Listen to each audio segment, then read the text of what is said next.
Okay, let's jump right into this explainer and look at a pretty fascinating reality. For decades, the cultural narrative has basically told us that hitting 50 means packing it in, accepting the aches, and kind of just slowly fading into a sedentary lifestyle. But the 50-year-old body isn't actually meant for a slow, inevitable decline. It's really primed for a deliberate, architectural reconstruction.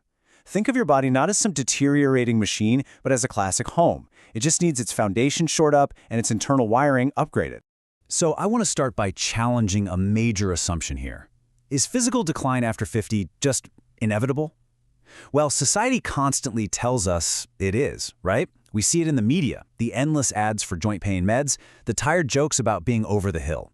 But what we're going to see today is that your very own living room can actually become your ultimate laboratory for physical transformation. We absolutely do not need to accept decline as fact. Your biology is literally just waiting for the right signal to rebuild. To get there, we'll walk through the 5 phases of biological reconstruction: facing the age 50 reality, adopting the home laboratory mindset, building the foundation, igniting the metabolic engine, and finally, reclaiming functional freedom. All right, kicking things off with Phase 1, the age 50 reality, which is truly your biological pivot point. Now, the crucial thing here is understanding this invisible villain, sarcopenia. This is the physiological erosion of your muscle tissue over time. It's a silent thief that starts stealing your vitality year by year if you let it. And why does this matter so deeply? Because as muscle vanishes, it doesn't just mean you lift less weight. It leads to a total metabolic catastrophe. See, muscle is your body's primary engine for glucose disposal. It acts like a giant sponge, soaking up sugar from your bloodstream. Losing that mass skyrockets your risk for insulin resistance and systemic inflammation. So rebuilding that tissue isn't just about looking good, it's about giving your metabolism the massive furnace it needs to process fuel and keep disease entirely at bay. The problem is, there's a massive tension between our ancient evolutionary need for movement and the stagnation of modern digital labor. We fall into these modern traps that accelerate our decline. We spend our days with prolonged periods of sitting, which essentially deactivates our lower body. We get the dreaded tech neck from staring at screens, rounding our posture, and literally compressing our breathing. We suffer from shortened, tight hip flexors, pulling forward on the pelvis, creating chronic lower back pain. But actually, the most dangerous trap of all, it's the invisible wall of psychological fear. It's the false assumption that if you push yourself or breathe heavily, you're going to break something. Breaking through that mental wall is step 1. Moving right into Phase 2, the home laboratory mindset. This is all about completely redefining your training ground. There is a stark contrast between two very different approaches to physical maintenance. On one side, you've got the ego-driven gym mindset. You know exactly what this is. It's chasing 20-year-old metrics, pushing incredibly heavy weights with terrible form, ignoring serious joint strain, and risking frayed tendons just for public performance. At 50, that is a recipe for disaster. On the other side is the home laboratory mindset. Here, the focus is entirely internal and completely sovereign. It's about cultivating a really deep mind-muscle connection, using slow tempos, mastering eccentric control, and just having total autonomy over your environment. You're respecting the aging anatomy to ensure long-term consistency. It's the profound difference between letting your ego destroy your joints in public versus using quiet, focused intelligence at home to trigger a second wind. Now, you might find this kind of counterintuitive, but avoiding movement out of fear actually accelerates joint decay. If you don't use the machinery, it rusts. The truth is, slow, deliberate tension creates micro tears in the muscle belly, which is the exact stimulus you need for growth. But even more importantly, over time, this controlled tension actively polishes the joint mechanisms. When you move through a full, controlled range of motion, you force synovial fluid to wash over and lubricate the cartilage. Think of it like a sponge. When you compress and release a joint, it squeezes out the old waste products and pulls in fresh, nutrient-dense fluid. You aren't wearing your joints out by moving. You're actively maintaining the machinery so it lasts for decades. All right, Phase 3, building the foundation using 5 biological keys. Here is your blueprint for the living room: the push-up, the plank, the split squat or lunge, the glute bridge, and the bird dog. Listen, I want you to think of these not as some random list of exercises to just rush through, but as critical structural components. You are literally pouring the foundation, erecting the load-bearing pillars, and securing the internal suspension system of your body. This is the fundamental architecture of a resilient human being. Let's look at step 1, The push-up is absolutely not just a chest move. It is upper body armor. It requires total synchronicity of the pectoral girdle, the shoulders, the triceps, and the core working as one unified piece. The key takeaway here is form over ego. You've got to keep those elbows tucked in at a 45-degree angle to protect the intricate mechanics of your shoulders. That wide, destructive T-shaped flare people do, it's an absolute joint destroyer at this age.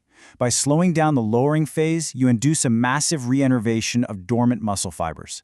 You're literally waking up sleeping nerves and rewiring your brain to muscle connection.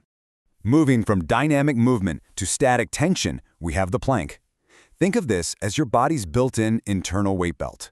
We're talking about a hard-style contraction of the transverse abdominis. That's a deep core muscle that wraps completely around your midsection like a corset. When braced properly, it creates intense intra-abdominal pressure, and that pressure is exactly what safeguards your vulnerable spine from the constant downward force of gravity trying to sag your lower back every single day. Next up, step 3, the split squat and lunge. This is all about bulletproofing your legs from the ground up. At 50, your sense of balance is literally a vital sign.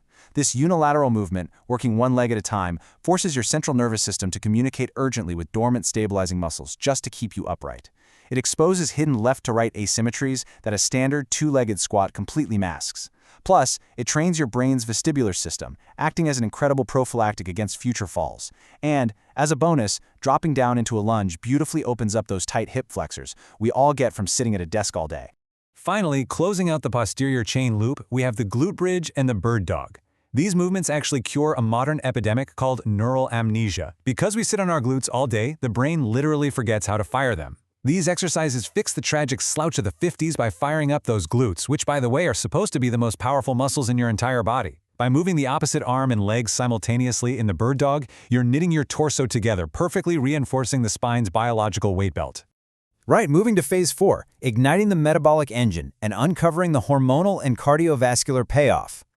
When you string these movements together, you are sending a literal chemical memo to your endocrine system.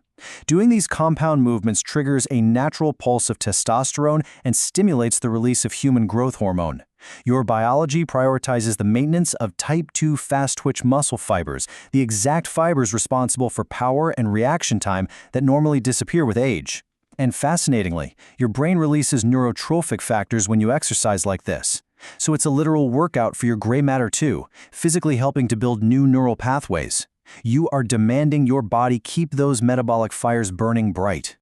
The result of all this is a massive cardiovascular payoff known as peripheral heart action. By alternating between upper and lower body movements, say moving from a set of push-ups directly down to the floor for lunges, your heart has to work incredibly hard to shuttle blood all the way up to your chest and then immediately push it all the way back down to your legs. This continuous shuttling effect effectively renovates your entire circulatory system. It dramatically improves your arterial elasticity in just 15 to 20 minutes, right there on your living room rug. And that brings us to phase 5, reclaiming functional freedom. This really is the ultimate goal. The source material puts it perfectly. The body is the physical manifestation of the will, and at 50, that will must be stronger than ever. I absolutely love that. It's a powerful reminder that our physical competence isn't just about moving muscle, it's deeply tied to our stoic resolve to lead our families, our communities, and our own lives with unwavering confidence. So what does functional freedom actually look like in the real world? Well, it's not about fitting into a tailored shirt, though that's a nice side effect for sure. True functional freedom is picking up a grandchild without that paralyzing fear of throwing your back out. It's carrying heavy bags of groceries without straining your neck. It's hiking a rugged trail without desperately struggling for breath. It is getting down onto the floor and getting back up with absolute ease. It is the joyous, pain-free ability to fully and completely participate in the second half of your life without being a passive observer. So your living room is ready. What are you going to build with your next 20 minutes? The only equipment you truly need is a willing spirit, focused attention, and a little bit of floor space. You are not at the end of your physical story. You're simply starting a much more sophisticated chapter. Take this blueprint, clear some space, and begin the reconstruction. Thanks for joining me on this explainer.